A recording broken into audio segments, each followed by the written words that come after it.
اللهم صل على سيدنا محمد اللهم صل على سيدنا محمد.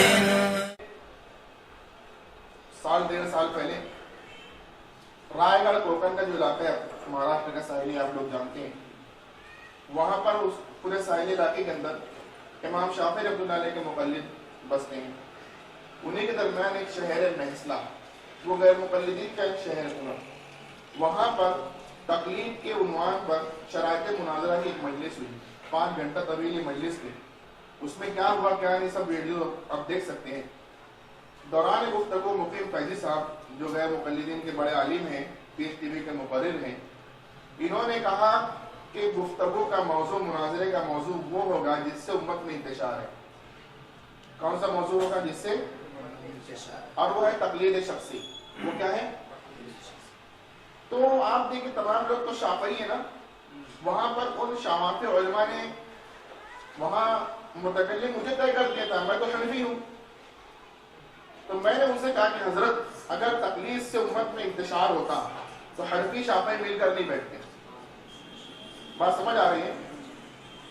تقلید سے اگر امت میں انتشار ہوتا تو حنفی شافعی مل کر، اور ترک تقلید سے اگر امت میں اتحاد ہوتا تو آپ ہم سے مختلف نہیں بیٹھتے. بات سمجھ آئی؟ وہ کس چیز کی برکت ہے کہ رفع الیدین کرنے والا شافعی نہ کرنے والا حنفی ایک ہے؟ وہ کس چیز کی نوست ہے کہ رفع الیدین کرتے کرتے حنفی غیر مقلد، شافعی اور غیر مقلد ایک نہیں؟ ترک تقلید. بات سمجھ آ رہی؟ تقلید کرتے کرتے کوئی رفع الیدین کرے کوئی نہ کرے ایک ہے. شافعی آمین زور سے گئے، حنفی آہستہ گئے، ایک ہے. وہ امام کے پیچھے سورہ فاتحہ پڑھے ہم نہیں پڑھے، ایک ہے. اور وہ دیکھیے ترک تقلید کو جب اپنا لیے تو سورہ فاتحہ یہ بھی پڑھ رہے وہ بھی پڑھ رہے، ایک نہیں. آمین زور سے یہ بھی کہہ رہے وہ بھی کہہ رہے، ایک نہیں. بات سمجھ آ رہی؟ امام کے پیچھے یہ بھی پڑھ رہے ہیں وہ بھی پڑھ رہے لیکن ایک نہیں.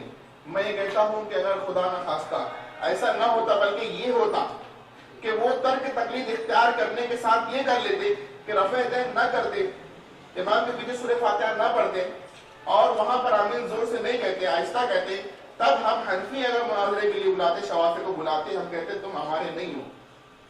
بات سمجھ آ رہی؟ وہ کیا وجہ ہے؟ وہ وجہ آگے آپ جانیں گے.